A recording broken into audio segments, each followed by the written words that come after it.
Hello everyone, welcome to my new blog. আজ অনেক দিন বাদেই ইচ্ছা হলো একটু বড় ব্লগ দিই। তো চলুন সারাদিন কি করি বা কি না করি আপনাদের সাথে কিছু কিছু অল্প অল্প মুহূর্ত শেয়ার করতে থাকি। তো আজকে দিনটা ছিল রবিবার। এখন বাজে হচ্ছে ওই সকাল 10টা মতো হবে। তো এখন থেকেই আমি আমার ব্লগটা শুরু করছি। বড়দের আমার অনেক প্রণাম, আর ছোটদের অনেক অনেক অনেক ভালোবাসা জানিয়ে আজকের ব্লগটা আমি শুরু করছি। তো চলুন আমার সাথে থাকুন আর দেখতে থাকুন। বুঝতে পারছেন কোথায় যাচ্ছি। ও মা, ও বাবা,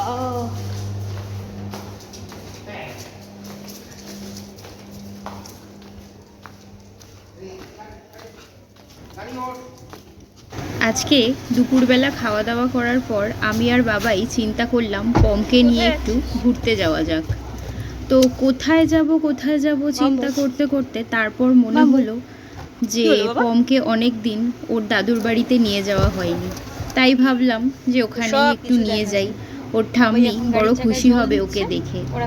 আর জানেন তো, পমও ওর ঠাম্মিকে দেখে ভীষণ খুশি হয়। বসো, চলে এসো, চলে এসো। এই দেখ, আমার দিকে তাকা, চুপচাপ বস। পমকে নিয়ে কোথাও বেরোলে রাস্তাঘাটে এমন অসভ্যতামি শুরু করে, আশেপাশের লোকজন ওর চিৎকার শুনে মনে করে যে আমরা হয়তো অন্যের কুকুর চুরি করে নিয়ে পালিয়ে যাচ্ছি। তোকে তো নিয়ে আমরা দাদুর বাড়ি যাচ্ছি নাকি? হ্যাঁ হ্যাঁ, ঠাম্মি তো আজকে নিমন্ত্রণ করেছে তোকে। ও বাবা,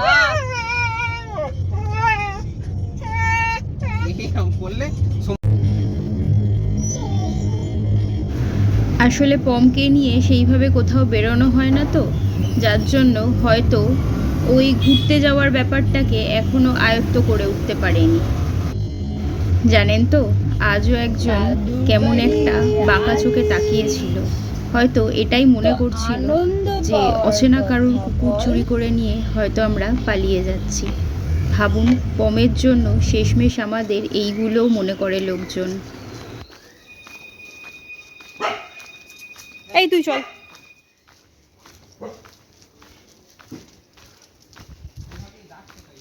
ওকে অত দেখতে হবে না, শিগগির চল।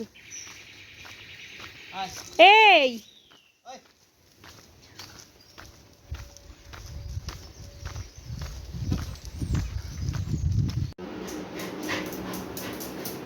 কি দেখছো মা?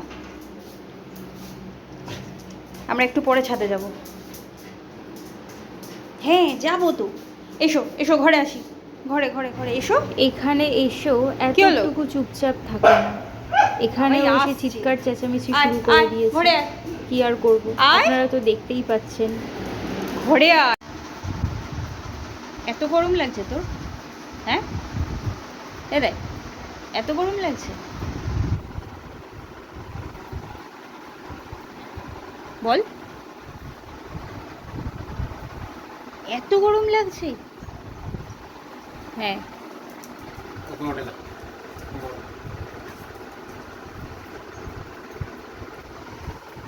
চলো বাড়ি যাবে। ও বড্ড গরম লাগছে, ও অনেক নাটক করছে। ও নাটক করছে, পম এখানে এসে যতক্ষণ ছিল বেশিক্ষণ তো চুপচাপ থাকেইনি, ওকে ভয় দেখাচ্ছিস কেন? লোকজনকেও বিরক্ত করেছে। তারপর বাবাইয়ের সাথে পাড়াতেও কিন্তু ঘুরতে গিয়েছিল, যদিও তখন কোনো ক্লিপ আমি নিইনি। পমকে বাড়িতে রেখে বাবাই আর আমি সন্ধ্যাবেলা চলে আসলাম দোকানে। দোকানে এই যে 3 মূর্তি, এরা খেলে না ঝগড়াঝাটি করে ঠিক বুঝতে পারি না। এই যে 3 জনকে দেখছেন, তার মধ্যে ওই পারের একজন, যাকে একটু সাদা মতো দেখতে, মানে বুড়ো, যার সাথে ঝামেলা করছিল, ও হচ্ছে কোনো একটা বাড়ির কুকুর ছিল। কি আর করা যাবে, ওর দুর্ভাগ্য। এখন ঘড়িতে বাজে হচ্ছে সন্ধে 6টা। আমি চলে আসলাম দোকানে। তো পমকে বাড়িতে রেখে আমরা আসলাম এখন দোকানে। দোকানে আজকে বেশিক্ষণ থাকবো না, তাড়াতাড়ি বাড়ি চলে যাব, কারণ আজকে তো সানডে। তো ইচ্ছা আছে তাড়াতাড়ি বাড়ি যাব, গিয়ে একটু রান্না বান্না করে খেয়ে দিয়ে তাড়াতাড়ি ঘুমিয়ে পড়বো। তো দোকানে আছি এখন, একটু পরেই কথা বলছি। আজকের ব্লগটা তো দেখলেনই। পমকে নিয়ে আমি আর বাবাই গিয়েছিলাম হচ্ছে আমার শ্বশুরবাড়িতে। মানে বাড়ি থেকে বেরোনো অবধি ওখানে কি কি করেছে তার অল্প অল্প কিছু তো দেখাতে পারলাম আপনাদেরকে। আসলে পম না এরকমই করে, ও বিশেষ কোথাও বেরোতে পারে না তো। ও বাইরে বেরোলে ও এই জিনিসটাই করে, ও ভাবে হয়তো আমরা হয়তো ওকে কোথাও রেখে চলে আসবো বা আনবো না। মাঝে মধ্যে আমি মজা করে বলি যে তোকে রেখে আসবো আর নিয়ে আসবো না, কারণ তুই বাড়িতে খুব দুষ্টুমি করিস। ও এইগুলো মানে খুব ট্রমার মধ্যে থাকে। আমি ব্যাপারটা বুঝি, কিন্তু আস্তে আস্তে বলা কমিয়েও দিয়েছি, চেষ্টা করব আর না বলার। তো চলুন ব্লগটা তাহলে আজ এখানেই শেষ করছি। সকলে ভালো থাকবেন, সুস্থ থাকবেন, হাসিতে আনন্দে অবশ্যই থাকবেন। আর আমার ব্লগ কেমন লাগছে অবশ্যই কমেন্ট করে জানাবেন। এখন বাজে মোটামুটি রাত 11টা। এবার তো গুড নাইট বলতেই হবে। আর হ্যাঁ, আর একটা যেটা বলি, যে ওই যে আমার চ্যানেলটা ভালো লাগলে একটা সাবস্ক্রাইব করে দেবেন, আর ব্লগটা কি করবেন, একটা লাইক করে দেবেন। চলুন আবার তাহলে অন্য কোনো ব্লগে আপনাদের সাথে দেখা হবে। Good night.